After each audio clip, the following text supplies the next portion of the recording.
Hi everybody. So, on va parler après, je viens de filmer. Today is a special day. It's the 22 of Shvat.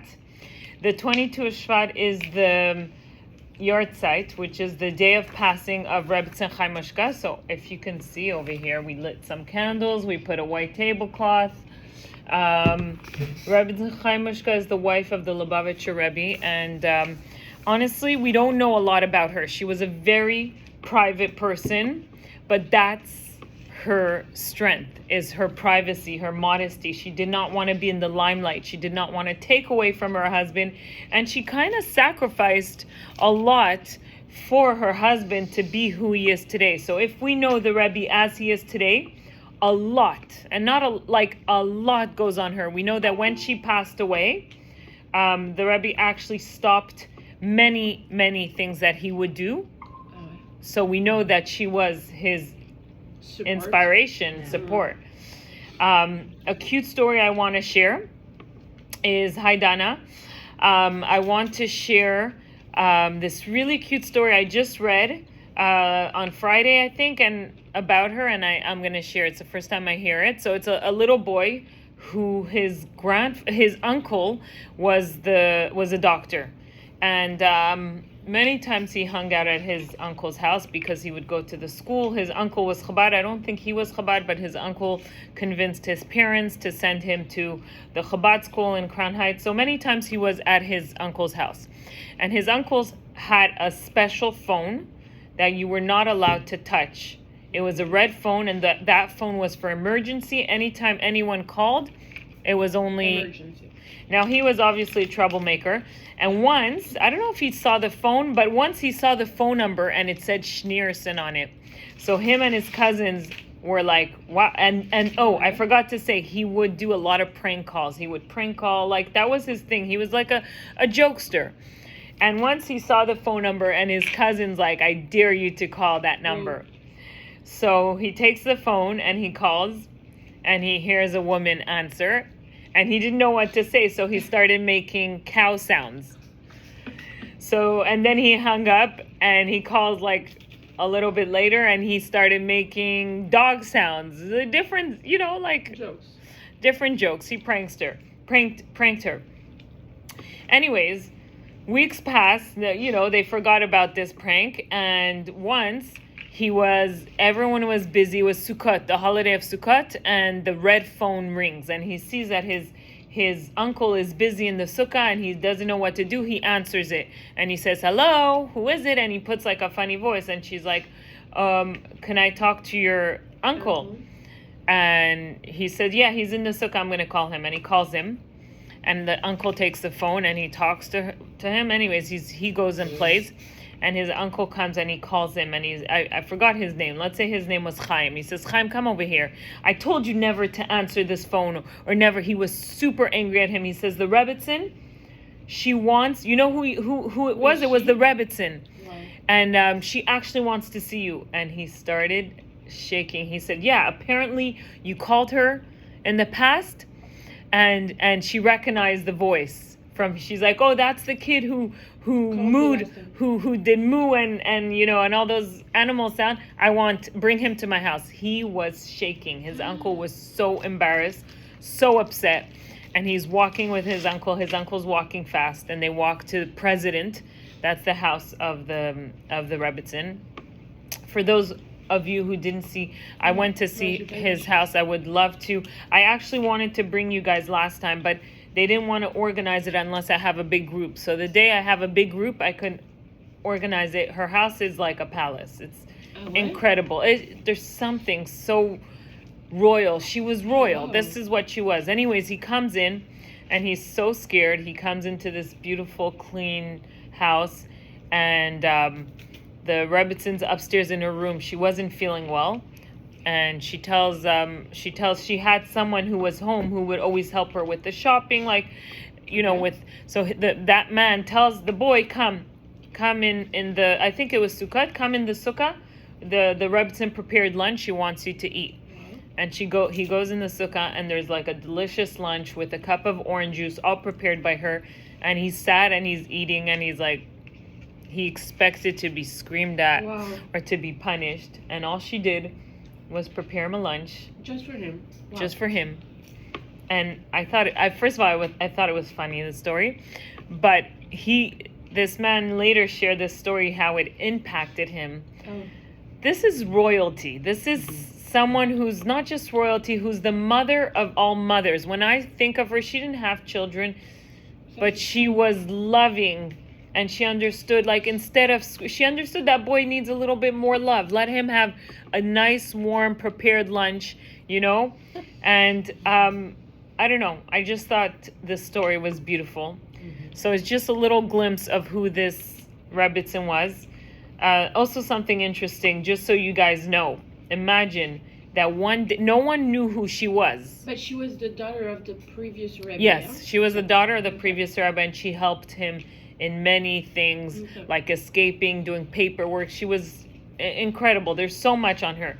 There's so much and yet so little that we know. And so the people really didn't know so much about her that one day she would go shopping to Manhattan. She was dressed very very well. Right. There was Bachur right. that would go on Miftzayim, right? That's when the Rebbe started. They would go to Manhattan and ask people if they're Jewish and tell them to. One day, she comes back and the Rebbe calls this Bachur. He said, "Oh, I want to talk to you. My wife said that you're doing a very good job on Miftzayim," and he was shocked. He remembered. He asked. She was so modern looking, I guess, or that he thought she was a non-religious lady, and he asked her, "Are you Jewish? Do you light Shabbat candles?" And she asked him what his name was, and then she came and told the Rebbe about it. So and he took time to acknowledge that. Exactly. Anyways, little stories that are like enough to make you understand who she is.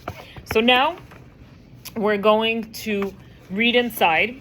Very interesting. It's too bad Vanessa's not here because she had brought this topic up. So the topic we finished last week. We finished how we do mitzvah for the sake of heaven and not for the sake of anything else, right? Yeah. So, but now, and how when we help someone or we do a mitzvah that is regarding somebody else, we make sure to have the right intentions, right? Now he's going to become, what about when it comes to reward, right? The Torah often talks about reward, right? That there's going to be olam haba. It says, Kol Yisrael yesh lahem chelek le'olam haba. Every single Jewish person has a part in the future world. So some people say the future world is when he passed away. Some people say the future world is when Mashiach comes. This physical world will be a different world. So it's the reward then, right? Point is, what attitude should you have when it comes to bitachon, when you know you're going to get a reward for it? What attitude should you have? Where does your bitachon come in? Okay? You understand, Marie? You look a little confused. You understand? No. Okay, so we're going to read inside and then I'm going to go more into. אבל פירוש החלק השישי והוא בגמול העולם הזה והעולם הבא אשר יהיה אדם ראוי לו במעשה הטוב בעולם הוא. The explanation of the sixth category, the reward that the person receives in this world and in the world to come, which a person receives if deserving of it on account of his good deeds in this world is 1. שהגמול על שני פנים, גמול בעולם הזה בלבד וגמול בעולם הבא בלבד. The reward is given to a person in two ways. 1, there are some mitzvot for which a person receives reward in this world alone. And 2, while there are other mitzvot for which a person receives reward solely in the world to come. Sometimes a person will be deserving of both rewards in this world and the next for the same action. ולא פורש לנו באור זה באר היטב, אך ערב הבורא לעמו גמול כולל על מעשה כולל, ולא חילק הגמול על העבודות בעולם כמו שעשה בעונש, על העבירות בעולם כמו שפירוש המעשים שעושים חייבים סקילה, סחפה, הרג וחנק Umalkut arbaim umita vekaret vesashmule kefed. Okay, I'm going to stop here and I'm just going to explain. There's a lot of reading, but don't worry, we're going to explain everything. The Torah does not clearly explain this matter as to which reward the person receives for which mitzvah, but the Creator did assure his nation of a general reward for their action, although he did not specify which reward will be received for each mitzvah, as he did regarding the punishment in this world for transgressions. Okay, so what is he saying here? He's saying that rewards in general is not something that was told. The Torah doesn't say, if you do this, you're going to be rewarded for this, or if you do that. Rewards are not discussed. But what is discussed are punishments. Punishments are very clear. What punishment will happen if you transgress certain things? For example, the Torah specifies the act for which the transgressor is liable to be stoned, burnt, executed by sword, strangled, to receive 40 lashes, punished by death at the hands of God, suffer karet, pay double, or pay 4 or 5 times the amount he stole. So again, these are all things that don't exist today. These are, what do they call it? I forgot the word. Punishments by anyways, punishments that are done only through a bedin or only through a Sanhedrin, and we don't have that today. And just know that even during the times that they did have it, it was very rare for people to get killed. Like a Sanhedrin or a bedin that killed more than one person was called a bloody Sanhedrin. So it was really So again, we needed these punishments in order for people to understand the importance of the transgression, of what they're breaking. Also, something that talks about punishment is the laws of stealing, right? In Torah, the prison does not exist. When someone steals, they just have to pay back, and they have to pay back either 4 or 5 times the amount he stole. Similarly, the Torah specifies how much a person is required to pay for damages caused by his ox, his pit, the teeth of his animal, his fire, the damage caused by a person who inflicts a blemish on another person, the damage caused by someone who strikes a person's private parts, or someone who makes a slanderous claim against his wife, and so on. So, what is he saying? Okay, something very, very interesting. Precise. Very precise. So he brings examples. So what is he trying to say? He's saying in general, the Torah doesn't talk about rewards. We don't know rewards. And why? The Mishnah, the Rambam actually explains the reason why the Torah doesn't talk about reward is because we cannot decide what mitzvah is more important than the other. All mitzvahs should be treated the same. It's not because you give tzedakah, you find it more important that you should be doing that, and another mitzvah like lighting Shabbat candles is not important. Every mitzvah should be seen as equally as important, and that's why rewards are not put. But we still say that, let's say, for example, tzedakah save you from death. So can we, So let's focus. We'll talk. If you have a question, make sure to write it down, and we'll talk about everything later. So yes. So again, in the Torah, it still does mention. Sometimes it will mention punishments, or like Dorit says, tzedakah saves a person's life. It will mention certain parts. Like rewards, that tzedakah tatzil mimavet, tzedakah saves a person from death, or there's a story. Also it says that kibud, respecting your parents, lengthens your life, or it says also that that if you the very weird mitzvah of taking the eggs from a mother, you send away the mother, and you take her eggs, is a mitzvah, and that will lengthen your days. Very weird mitzvah that doesn't have an explanation. No one understands it, but apparently it lengthens your days. Yeah, if you go to a nest, you see a nest with a mother and eggs. Yeah. You shoo away the mother, you take the eggs, it's a mitzvah. Why? We don't know. But there's a story, and this is a very important story. There's a story of a person who who went to do that mitzvah climbed a ladder, shooed the mother, took the eggs, and as he was coming down, he fell off the ladder, broke his neck, and he passed away. And when I forgot who saw that, was super upset. I think he even left religion. Like he stopped being, he said, how could the Torah, who says that if someone does this mitzvah, his days will be lengthened, and this is what happens. So there's an explanation that says that, again, when it says these things, who said it was talking about this life? Maybe it was talking about a different life. Maybe it was talking about afterlife. So we don't really understand when the Torah talks about rewards, about life. It's not something we can understand.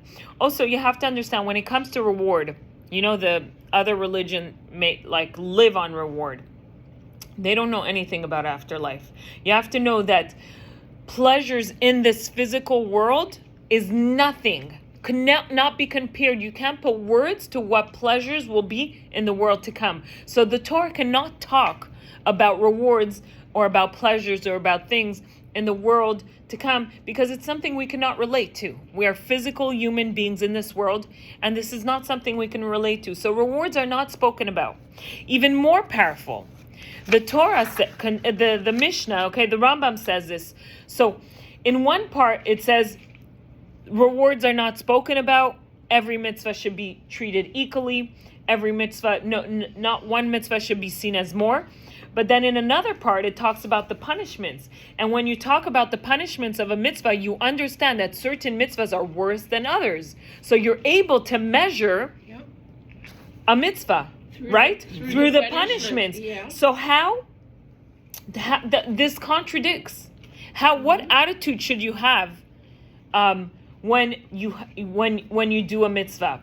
So this is where the Rambam says you should have, or the Rabbeinu Bachai says you should have two intentions when doing a mitzvah. When you do a mitzvah, the first intention you should have is, first of all, that they're all equal. And the only reason why you're doing a mitzvah is for the mitzvah itself. What is a mitzvah? What does mitzvah, the word mitzvah, mean? Mitzvah comes from the word tzavta. Tzavta means to connect, be connected. Every time you do a mitzvah, you connect to God. You do what God's will is, and you connect to God. It's like in a relationship. When you do something for another person, right? You're not doing it because you're hoping to get a reward. You're doing it because that's how you connect to another person. When you buy them a gift, when you do something they ask for, a favor, this is how you connect. Mitzvahs are there for you to connect to God. The reward of the mitzvah is just the connection, is the mitzvah itself. The fact that you did the mitzvah is enough. But at the same time, you should also have a second intention. The second intention is to know that every single mitzvah has a unique goal and reason in this world of why it's done. And that every time you do it, you bring down a special energy, or you create something in this physical world that you might not see. And this is the reward itself, is that you're doing a mitzvah that is having an effect on this world. So these two intentions, at the same time, every mitzvah is equal. Every mitzvah is connecting you to God. The reward itself is to be connected to God. And the second thing, every mitzvah is unique and different and brings a different energy. And that energy has an actual effect on the physical world. It actually says, why? There's a question that says, why would you be rewarded with physical things in this world if mitzvot are spiritual? Why should you be rewarded physically and not just spiritually, right? A mitzvah is spiritual. Why shouldn't you just get a spiritual a reward? Mm-hmm. So the answer is, the reason why we get physical, right? People that keep Torah mitzvot, it actually affects you in your, it says it brings peace in your house, it brings abundance. Mitzvot bring you a lot of physical rewards too. Mm-hmm. Why the physical? For you to know that you should never think that mitzvot are just a spiritual thing. It actually changes the world physically, on a physical level. And because it changes the world on a physical level, And because God gives energy in every level, whether it's spiritual, physical, every level, because it has that effect, right? When we do a mitzvah, we bring energy, godly energy into the physical world, then we can also be rewarded physically. There's a story of the Baal Shem Tov. So it's a very non-Hasidic thing to live your life with punishment and reward. It's a very not Chabad thing. Like, we're not raised thinking this, we're doing because we hope to get a reward. And this we see from the Baal Shem Tov, who was the first who started Hasidus. There's a story, and it's not only one. There's many stories, but I'm going to share one. During when he lived, I think did he live in Ukraine or Russia? Anyways, Russia. He lived in Russia, and obviously in Russia it was very hard for them to get etrog, the fruit, right? Okay. So every time they would look the whole entire year how to get an etrog, they would get one, and they would share it with the whole entire community. And the Baal Shem Tov would work really hard to find that etrog. One year he could not find, Sukkot was coming close, and he could not find that etrog. And finally he meets a Jew who has an etrog, and he tells him, please sell it to me. And the Jew's like, no, this is my only etrog. There's no, he said, please. He was asking him, offering him money. The Jew did not want to sell. Finally, he said, you know what? I'm going to give you my world to come. All my rewards, I don't care. I'm going to give you my, when he heard this, he knew this was a big rabbi. He said, okay, I will take it. He sold him the etrog. And that Sukkot, the Hasidim watched the Baal Shem Tov doing the mitzvah of etrog with so much joy. And they came to him, they said, why are you so joyous? You just sold your world to come. He said, because it's the first time I can actually do the mitzvah for the sake of the mitzvah, and not to hope for a reward, and not to hope for my world to come. So it's an attitude that we are taught in Chassidut, not to do mitzvot in hope to get something. Not to do mitzvot because we hope to get a reward, or we hope to get whatever it is that mitzvot bring you. The only reason you're doing it is to connect to God, is because God wanted you to do it. And I think it's an attitude that's very important in life in general. It's something hard, because in life we're taught always to do things for us, for our benefit, right? Most people do things like any favors they do, even for their children. I've heard so many times parents say, I'm going to invest in my children's education so that when I get older, they're going to take care of me, Everything people everything people do in their life many times is in hope to get something back. And I think it's something that's very healthy to be able to do things not hoping to get a reward. And sometimes you get smacked in the face. You go and help someone, and they're so rude to you, or they're so. But the best, I remember actually once I think we helped someone, and it turned out like that person was not thankful, and it was not a good outcome. I don't remember the exact story, but I remember my husband saying, look, we did it for the right reasons. It doesn't mean that they didn't react well, what we did wasn't. We did it to help that person and not in hope to get anything back from it. So that attitude we should have, obviously, when it comes to reward. The Habitachon is to have that whenever we do anything good in this world, we know that we're connecting to God. We're doing God's will. And in general, whenever we do anything good to anyone, we should know that we're doing it because we want to do that good action, not because we hope to get something back, or not because we hope to get rewarded or whatever it is. Also, if you knew about the récompense, yeah, we would tend to faire la comptabilité. Yeah, so obviously, okay, so let's read. Let's continue reading, and it's going to talk about the rewards. Yeah, if we knew about the reward. So for those who have, page 182. אבל גמול העולם הבא ואנשו לא פירש מהם הנביא מאומה מספחו בעבור כמה פנים.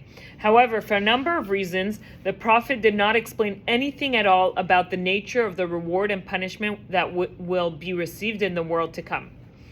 מהם צורת הנפש בלעדי הגוף אינה ידועה אצלנו, כל שכן מה שתסענג בו או תסתער בעניין ההוא. One, why? Why is it that they didn't tell us anything about reward? For two reasons. One, the nature of the soul, as it is without a body, as it will be in the world to come, is unknown to us. So we don't know the nature of the soul. We don't feel our soul. We don't know how the soul doesn't have a mouth or eyes or nose. It doesn't eat or see things or smell things. That is our pleasures, right? Our five senses gives us pleasures. The soul doesn't work that way. So that's why it was never written, what are the rewards? Because it is beyond our comprehension.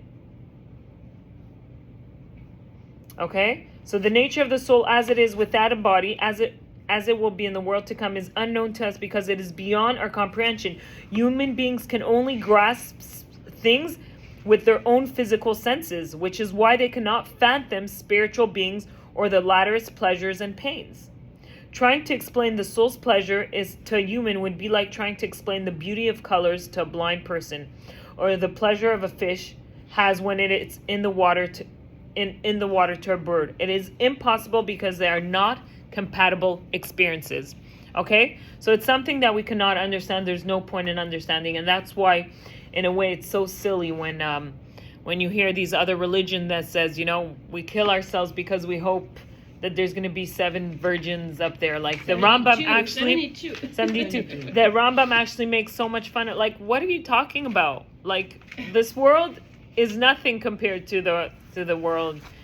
Like, it's not something we can understand. אך פירש אותו למי שהיה מבין העניין הזה, כמו שאמר לישוע ונשאתי לך מהלכים בין העומדים האלה. Instead, it was explained only to those who were able to understand this matter, as we find that the angel of God said to Joshua, the high priest, and I will let you walk among those who stand by. So only people who were of high stature, they understood what, like when the Baal Shem Tov said, I'll give you my olam haba, he understood what he's losing out. But he was such a great person that he was able to say, I'm not doing it for that. I'm doing it because I'm in this world. And right now in this world, the physical action is what's more important. The mitzvah, the etrog, it's what's most important. So I don't care if I lose my olam haba. I'm doing the mitzvah now. Right now in this physical world, I need an etrog. I will do everything possible to get that etrog. So we also understand that for a mitzvah, you have to give everything you have. Exactly. Like, and do to understand the spiritual pleasure, pain of the soul in the world to come. So in addition to not knowing about the pleasure of the soul, we also do not grasp the spiritual experience that takes place in the world to come. And so, and then what does it mean? The people who know about this, and I will let you walk among those who stand by. So this God, the angel told Yoshua, the angels are called stationary beings, while the Jewish people are called mobile beings. The reason is that although angels can also go from level to level while they praise God and think about Him, they are nevertheless stuck within the realm or world. Angels can fluctuate in their emotional connection to God, but they can never take that quantum leap or infinite change in their standing. Their advancement will always be relative. Okay, so an angel cannot change and transform. Sometimes they'll have maybe a stronger connection to a more emotional connection to Hashem than other times, but it's always pretty much the same. They cannot change like human being. A Jewish soul, on the other hand, has the ability to change radically, in infinite ways. The Jew who is a mundane, finite creation can advance radically to otherworldly spiritual heights and become a revealed part of the infinite God. So we don't realize our strength. As low as a human being can be, as low, right? The human being was created last for 2 reasons. One was to tell us you're lower than even the fly was created before you. You are the lowest creature. When you misbehave and when you're so disconnected, you can be even lower than a fly. But when you act, just know this whole world was created for you. And that's why when you invite a guest, you make sure everything's ready and then they come, right? So there's two ways of looking at why the human being was created last. One, it's either we're the lowest, or if we do that change inside, if we do that change, if we're able to overcome that evil, not that evil, I'll call it animal. Animal can end up being evil, right? The animal within us, not animals. The animal within us, right? Because it's egocentric. It's all about survival and all about feeding the ego. If we know how to overcome that animal instinct, we can make radical change that even an angel cannot. And that's what it says. Instead, it was explained only to those who were able to understand this matter. He says, I will let you walk among those who stand by. You will go higher than the angels. Higher. Those who are the ones who stand by, it's the angels. They don't move. They're always staying in the same level. They're not going from level to level. But human beings fly from level to level every time they are able to overcome their animal instincts. So in the beginning of this verse, the angel promises Yoshua, the high priest, that he will be rewarded for going in the ways of God and observing his commandments, promising him reward in this world. It is then followed by the cryptic statement, I will let you walk among those who stand by. The author continues to explain the allusion. What does it mean? What is this reward? He says, what is this reward? There's one reward that is written in Zechariah. Okay?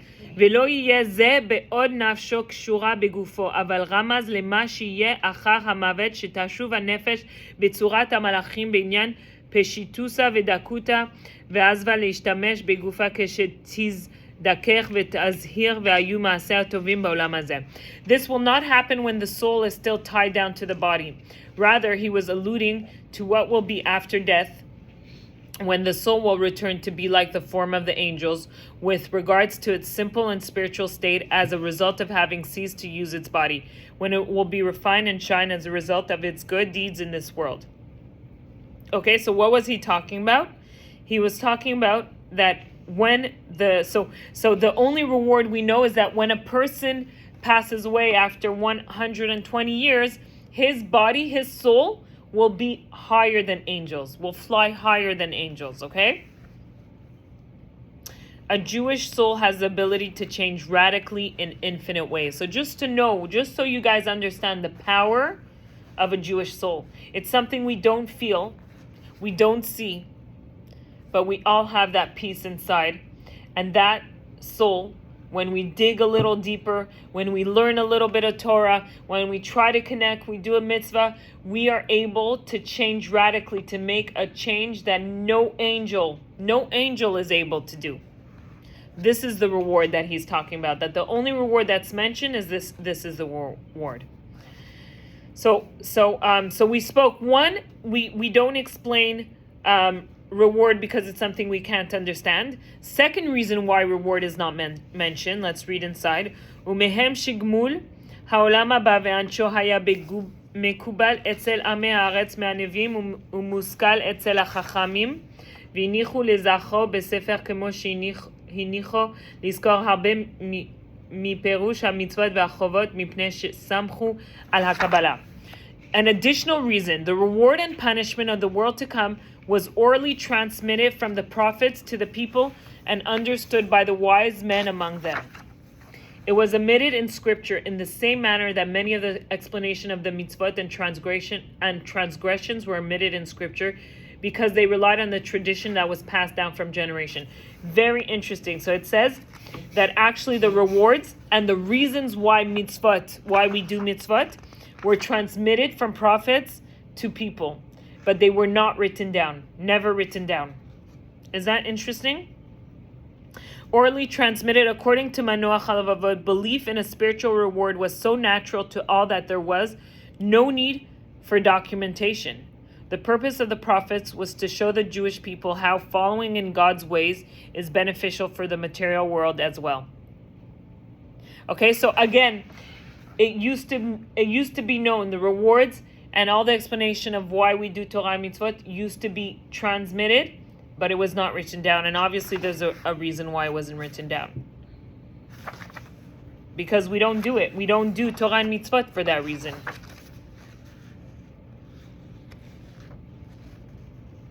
I'm not sure to understand exactly what you're saying. Ça veut dire quoi? On fait Torah et Mitzvot parce qu'on veut transmettre aux autres générations. No, pas du tout. It said that originally, people were given the whole Torah. Yeah. The only thing that was written down was the Ten Commandments. Everything was given orally, right? God gave it to Moshe. Moshe gave it to the prophets gave it to, and it was passed down from generation until people started forgetting, and then the Torah was written by Moshe, the actual Torah, but then there was the Talmud written and the Mishnah and whatever. Everything was written down in order not to forget. But what wasn't written down is the rewards were never written down. It was passed down Verbally, orally. Yeah. Okay.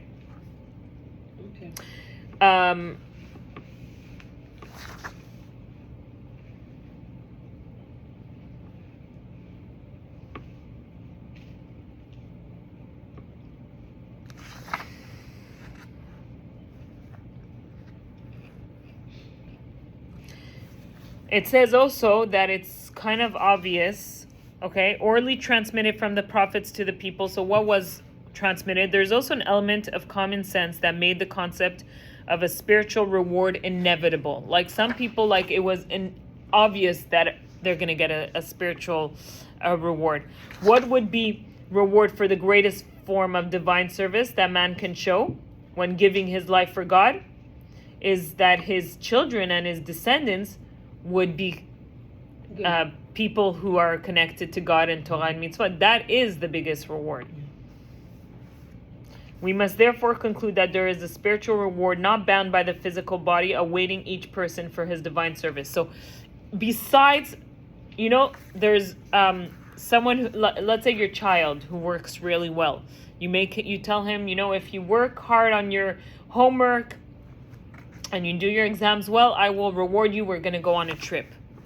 That reward of going on a trip is extra to what his reward will be for working hard, right? Working hard is automatically that he's going to get into good grades and he's going to pass the next level and eventually get into good schools. Like that is a reward in itself. Mm-hmm. But what the Torah, what he's telling us over here is that yes, the mitzvah is obviously a reward in itself, but just know there's also a spiritual reward that's extra, that's besides that.